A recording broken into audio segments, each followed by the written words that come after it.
शुरुआत करते हैं आज की न्यूज़पेपर की। हम पहली न्यूज़ देखने वाले हैं। नया जो आईटी रूल सरकार के द्वारा अभी लाया गया है उससे रिलेटेड। ऑलरेडी से पहले तो एक रूल चलता ही था, लेकिन अभी सरकार ने एक नया रूल्स लाई थी। उसमें कई सारे प्रावधान सरकार ने रखे थे। कल हम काफ़ी कुछ प्रावधान को देखे थे। आज जो हम प्रावधान देखेंगे वो मेन वाला है, जिसको लेकर के सबसे ज़्यादा कंसर्न है, प्राइवेसी वाली बात है जिसमें। ठीक है, अब इसमें नया जो आईटी रूल है, इसमें सरकार ने ये कहा था कि यदि हम डिमांड करें, हमारी तरफ से डिमांड की जाए, तो आपको ये बताना पड़ेगा कि मैसेज का ओरिजिनेटर कौन है। पहला व्यक्ति, first originator of the message आपको हमें बताना पड़ेगा। लेकिन यहाँ दिक्कत ये हो गई है कि व्हाट्सएप को खुद पता नहीं रहता है कि हम लोग जो चैट कर रहे हैं, हम क्या चैट कर रहे हैं, क्योंकि ये एंड टू एंड इंक्रिप्शन रहता है। अब एंड टू एंड इंक्रिप्टेड है तो हमारी प्राइवेसी सुरक्षित है, ठीक है। लेकिन यदि व्हाट्सएप अपने डाटा को सरकार के साथ शेयर कर देती है, ठीक है, और फिर सरकार इसको स्टोर करके रखती है, तो उसका मिसयूज़ ना हो जाए, इससे हमारी जो प्राइवेसी है ना उसका उल्लंघन ना हो जाए। प्राइवेसी हमारी सेफ क्यों है? क्योंकि ये मैसेज को खुद व्हाट्सएप तक नहीं देख पा रही है। ये केवल दो लोगों के बीच में ही होता है, जो चैट कर रहा है और जो जिसको आप चैट भेज रहे हैं, उसके अलावा कोई भी आपके मैसेज को पढ़ नहीं सकता। लेकिन यहाँ पर दिक्कत यही आ जाती है कि आपके ये जो प्रोसेस है इसको उनको ब्रेक करना पड़ेगा। और केवल पार्टिकुलर वो तो पता नहीं है ना कि कौन व्यक्ति ने इसका ओरिजिनेटर है, तो इसके लिए उसको तो सारे को ब्रेक करना पड़ेगा। अब सारे को ब्रेक करना पड़ेगा, और दूसरी बात ये है, इसमें जो इंजीनियरिंग यूज़ की गई है ना उसको भी चेंज करना पड़ेगा पार्टिकुलर इंडिया के लिए।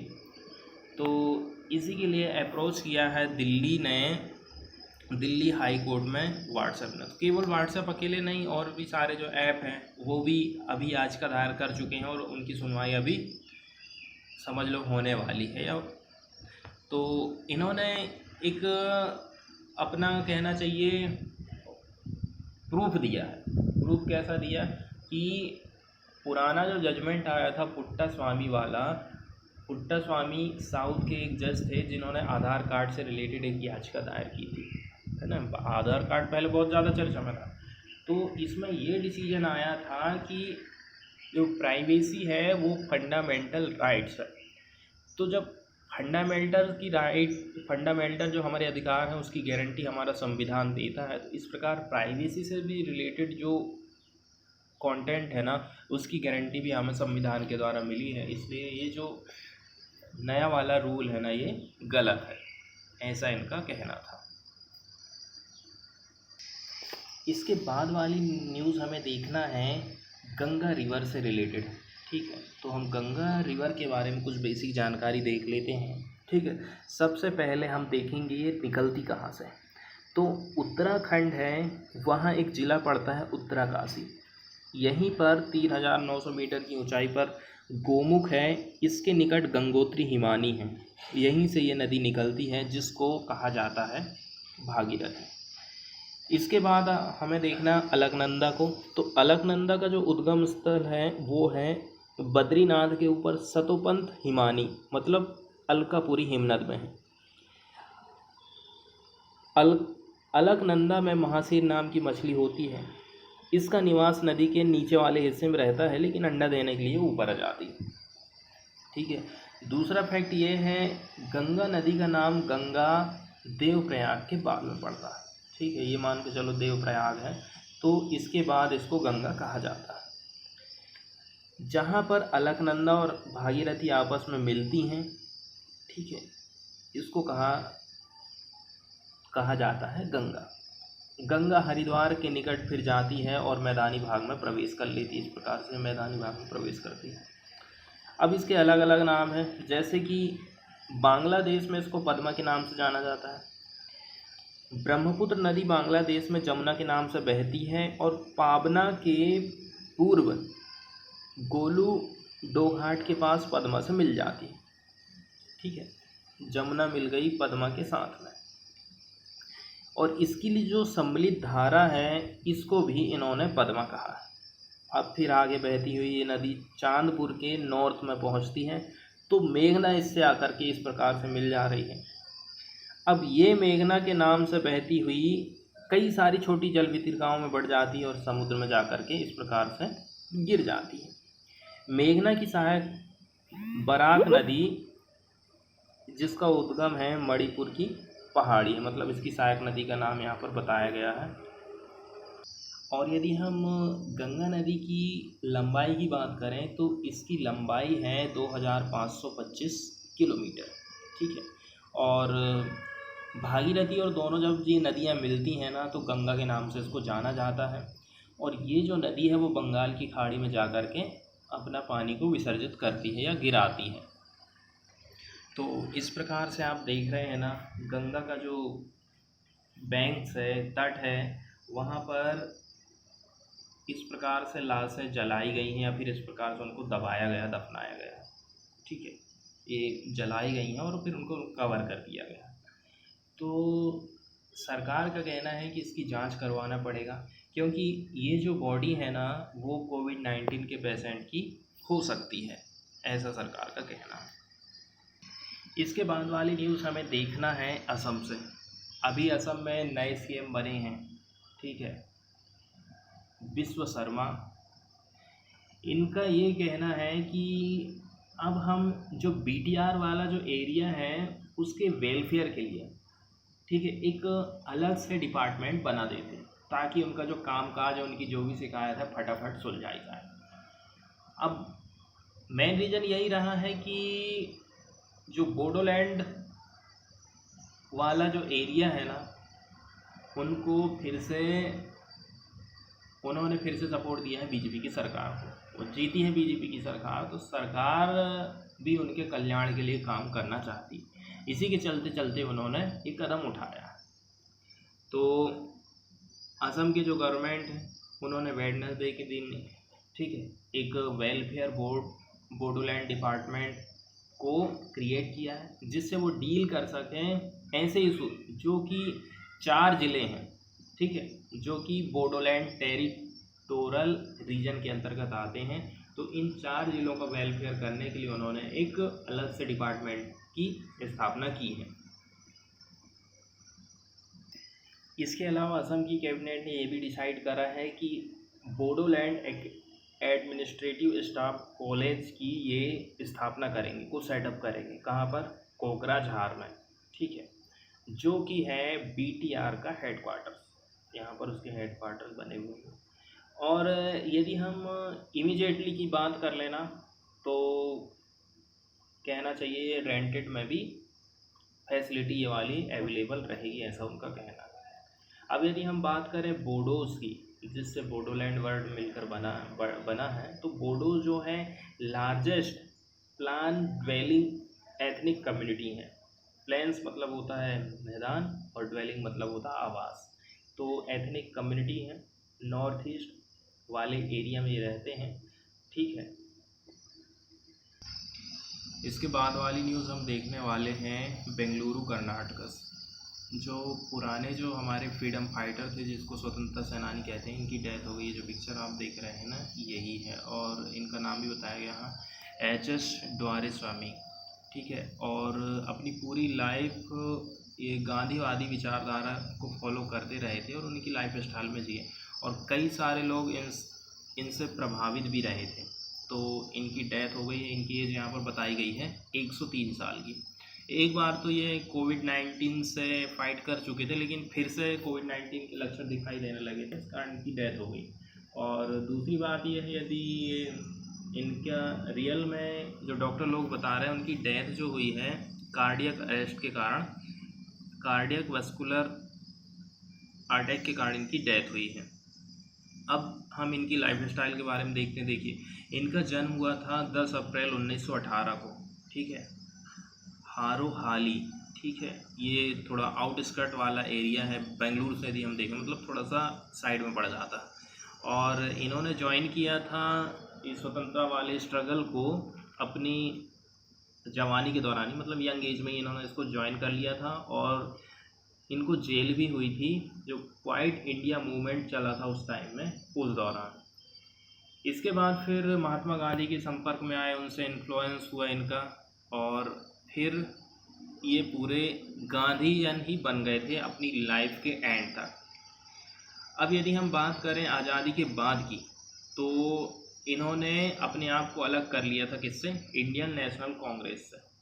पहले इसके ये ऑलमोस्ट से पार्ट रहे थे, लेकिन फिर ये बाद में अलग हो गए थे। दूसरी बात ये है, ये इमरजेंसी जब लगी थी ना, उस दौरान भी इनको जेल हुआ था।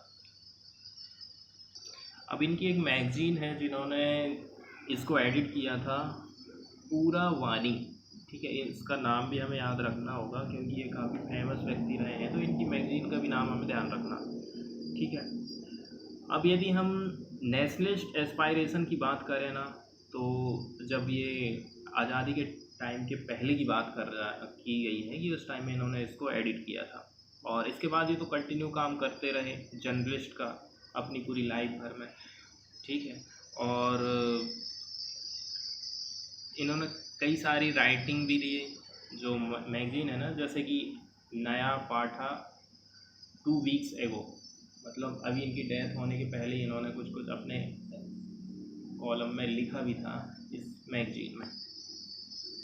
इसके बाद हम देख लेते हैं इनको कौन कौन से अवार्ड मिले हैं। तो इनको मिले हैं life time achievement award for Ramnath Goenka excellence, ठीक है। जर्नलिज्म के क्षेत्र, मतलब पत्रकारिता के क्षेत्र में उन्होंने अच्छा काम किया था, इसलिए इनको ये अवार्ड मिला था 2019 में। इसके बाद 2018 की यदि हम बात करें तो इनको अवार्ड किया गया था बाष्प पुरस्कार से, ठीक है। किसके द्वारा? कर्नाटक की गवर्नमेंट के द्वारा। और यदि हाल ही में कोई चर्चा वाली बात करें ना, तो अभी जो सिटीजनशिप अमेंडमेंट एक्ट आया था 2019 वाला, इसमें भी ये काफ़ी सक्रिय रहे थे और इन्होंने भी अपना मतलब योगदान दिया था इसमें। इसका इसके बाद वाली न्यूज़ हम देखने वाले हैं लक्षद्वीप से, ठीक है। अब इसमें अलग अलग लोगों ने अलग अलग तरीके से लक्षद्वीप के जो एडमिनिस्ट्रेटर हैं, प्रशासक हैं, उनको क्रिटिसाइज़ किया है। तो इसी के अंतर्गत कुछ कुछ जो एक्सपर्ट लोग हैं उनका ये कहना है कि इसमें केरल के जो गवर्नर हैं उनको इसमें हस्तक्षेप करना चाहिए, ताकि प्रशासन की तरफ से जो कदम उठाया गया है ना, उसमें सुधार हो सके। अब कुछ कुछ ऐसे काम हैं जिनका बहुत ज़्यादा आलोचना हो रही है, जैसे कि इन्होंने जो एल्कोहल है ना, एल्कोहल में जो वहाँ पर बैन लगा हुआ था, उस बैन को इन्होंने एक तरफा से ही क्या कर दिया है, उठा दिया है। अब बहुत ज़्यादा वहाँ पर एल्कोहल का यूज़ होने लगेगा। इसके अलावा दूसरा इनका क्रिटिसिज्म हो रहा है, जो बीफ के प्रोडक्ट हैं, मतलब गोमांस से रिलेटेड जो प्रोडक्ट है ना, उस पर बैन लगाने की बात इन्होंने कही है। इसके अलावा इनका ये कहना है कि देखिए, लक्षद्वीप का जो कोस्टल एरिया है, वहाँ पर जो फिशरमैन के शेड बने हुए हैं ना, उनको भी डिस्ट्रॉय करेंगे या फिर डिमोलिश करेंगे। इसी के चलते चलते इनकी बहुत ज़्यादा आलोचना हो रही है। तो जो एक्सपर्ट लोग हैं उनका कहना है कि इसमें केरल के जो गवर्नर हैं उनको हस्तक्षेप करना चाहिए, ताकि ये जो कदम उठाया गया है वो रुक सके। अब इसके बाद लक्षद्वीप कंटिन्यू में न्यूज़ में रहा है ना, तो उसी से रिलेटेड यहाँ पर कुछ कुछ डेटा दिखाया गया है, ठीक है। इस ग्राफ को हम समझेंगे। यहाँ पर येलो येलो जो बिंदु आपको दिख रही है ना, वो अलग अलग स्टेट का डाटा है, लेकिन जो डार्क हमें रेड पॉइंट दिख रहा है, ये है लक्षद्वीप के बारे में। तो सबसे पहली बात यहाँ पर बताई गई है 2011 की जनगणना के अनुसार कि यहाँ पर जो ट्राइबल लोग हैं, जनजातीय लोग कितने प्रतिशत रहते हैं। तो यहाँ पर रहते हैं 94.8% ट्राइबल लोग निवास करते हैं, जो कि हाईएस्ट एसटी पॉपुलेशन है। दूसरा जो डेटा यहाँ पर दिखाया गया है, कितना एरिया यहाँ पर फॉरेस्ट से कवर है, कितने एरिया में जंगल है, ठीक है, और ट्रीज़ यहाँ पर हैं। 2017 का डाटा दिखाया गया है, तो इस मामले में भी ये बहुत आगे है। 97% लैंड जो है कवर्ड है बाई फॉरेस्ट या फिर ट्रीज़, जो कि हाईएस्ट है इंडिया में। अब हम बात कर लें मुस्लिम्स की, तो 2011 की जनगणना यहाँ पर बताई गई है कितने मुस्लिम लोग लक्षद्वीप में रहते हैं। तो यहाँ पर रहते हैं 96.5%। जितनी भी पॉपुलेशन है उसका इतना प्रतिशत हिस्सा है मुस्लिम जनजाति, मुस्लिम लोगों का। और ये है हाईएस्ट इन इंडिया। अब हम बात करते हैं बीफ के कंजप्शन की। 2011-12 के यह डेटा दिखाया जा रहा है, ठीक है। यहाँ पर 65% हिस्से को कंज्यूम करने की बात कही गई है, जो कि सेकंड है इंडिया में, सेकंड नंबर पर, ठीक। अब यदि हम बात कर लें कितने ज़्यादा यहाँ पर अपराध होते रहते हैं कि नहीं होते हैं, अब दारू की दुकानें खुल जाएंगी तो अपराध तो वैसे भी बढ़ने ही वाले हैं, इसी के चलते चलते बहुत ज़्यादा विरोध हो रहा है, ठीक है। अब यदि हम पर 1 लाख पॉपुलेशन की बात करें ना, तो 0 मर्डर रिकॉर्ड किए गए थे 2017 में। अब हम बात कर लेते हैं एल्कोहल प्रिविलांस एमंग मैन, 2014-15 का यहाँ पर डाटा दिया गया है। देखिए केवल 7% जो लोग हैं ना, मैन हैं, उन्होंने कंज्यूम किया था एल्कोहल को, जो कि लोवेस्ट रहा है इन इंडिया में। लेकिन अब जो नया जो कानून आने वाला उसके बाद तो ये बढ़ जाएगा। इसके बाद हम बात कर लेते हैं बीपीएल पॉपुलेशन, 2011-12 का ये डेटा है, ठीक है। तो 3% लोग ही ऐसे हैं जो, ठीक है, below the national poverty line के यहाँ पर रहते हैं, जो कि सेकंड लोवेस्ट है हमारे इंडिया में। ये तो थे लक्षद्वीप से रिलेटेड कुछ डेटा, और सरकार की तरफ से जो तर्क दिए जा रहे हैं, उसका जो विरोध हो रहा है, उसको आप इससे डायरेक्टली ज्वाइन कनेक्ट करके देख सकते हो। इसके बाद वाली न्यूज़ हम देखने वाले हैं यूएन से रिलेटेड, ठीक है। जयशंकर अभी विदेशी यात्रा पर हैं, तो उन्होंने यूएन के चीफ के साथ में डिस्कस की है कि हम कैसे करके वैक्सीन की जो सप्लाई है ना, उसको बढ़ा सकते हैं, ठीक है, ताकि जल्दी से जल्दी हम कोरोना की महामारी से निपट सकें। तो यूएन के बारे में कुछ बेसिक चीज़ें देख लेते हैं। यूएन, जिसको हम कहते हैं संयुक्त राष्ट्र या फिर यूनाइटेड नेशंस, इसका नाम दिया गया था अमेरिका के उस टाइम में जो राष्ट्रपति थे ना, फ्रैंकलिन डी रूजवेल्ट, इन्होंने इसको प्रदान किया था। अब सबसे पहले हम बात कर लेते हैं इसकी रूपरेखा का निर्माण। तो इसकी रूपरेखा का निर्माण करने के लिए बड़े राष्ट्रों के जो प्रतिनिधि हैं, उनका सम्मेलन हुआ था 21 अगस्त 1944 को। कहाँ पर? वाशिंगटन के डम्बार्टन ऑक्स भवन में, जो कि 7 अक्टूबर 1944 तक चलते रहा। फिर क्या होता है, तत्कालीन जो सोवियत रसिया है, इसके क्रीमिया प्रदेश के याल्टा नगर में 4 फरवरी 1944 को ब्रिटिश प्रधानमंत्री चर्चिल, सोवियत राष्ट्रपति स्टालिन, अमेरिका राष्ट्रपति रूजवेल्ट का यहाँ पर भी एक मीटिंग हुई थी, जिसमें सुरक्षा परिषद में मतदान प्रणाली पर निर्णय लिया गया था। इसके बाद होती है 24 अक्टूबर 1945 को इसकी स्थापना। जब इसकी स्थापना की गई तो उस टाइम में संस्थापक देशों की सदस्य संख्या थी 51, ठीक है। और 26 जून 1945 को अधिकार पत्र पर केवल 50 राष्ट्रों के प्रतिनिधि लोगों ने हस्ताक्षर करे थे। इसके बाद पोलैंड 51वां संस्थापक सदस्य देश बना था। यदि हम इसके मुख्यालय की बात करें तो इसका मुख्यालय स्थित है न्यूयॉर्क शहर में, ठीक है, और ये है मैनहट्टन द्वीप पर बना हुआ है। यदि हम इसकी लैंग्वेज की बात करें, कौन कौन सी लैंग्वेज है, तो इसका जो कामकाज है वो 2 भाषा में होता है, अंग्रेजी और फ्रेंच। अन्य भी भाषाएं हैं जिनका यूज़ किया जाता है, जैसे कि चीनी, रसियन, अरबी और स्पेनिश, इनका भी यूज़ किया जाता है, ठीक है। यदि इसके बजट की हम बात करें तो इसका बजट पेश किया जाता है महासचिव के द्वारा, ठीक है। इसमें एक अनुच्छेद है, घोषणा पत्र के अनुच्छेद 17 के अनुसार बजट पर विचार करने, उसे अनुमोदित करने की जिम्मेदारी महासभा की है। इसका नियमित बजट महासभा द्वारा हर दूसरे वर्ष में अनुमोदित किया जाता है। इसके बाद फॉरेन वाले पेज से हम देखने वाले हैं ढाका और श्रीलंका के रिलेशन से रिलेटेड, ठीक है। तो अभी श्रीलंका की हालत बहुत ज़्यादा ख़राब है। ख़राब क्यों है? क्योंकि श्रीलंका की जो मेन कमाई है ना, वो है टूरिज्म, एक्सपोर्ट ऑफ गारमेंट और टी।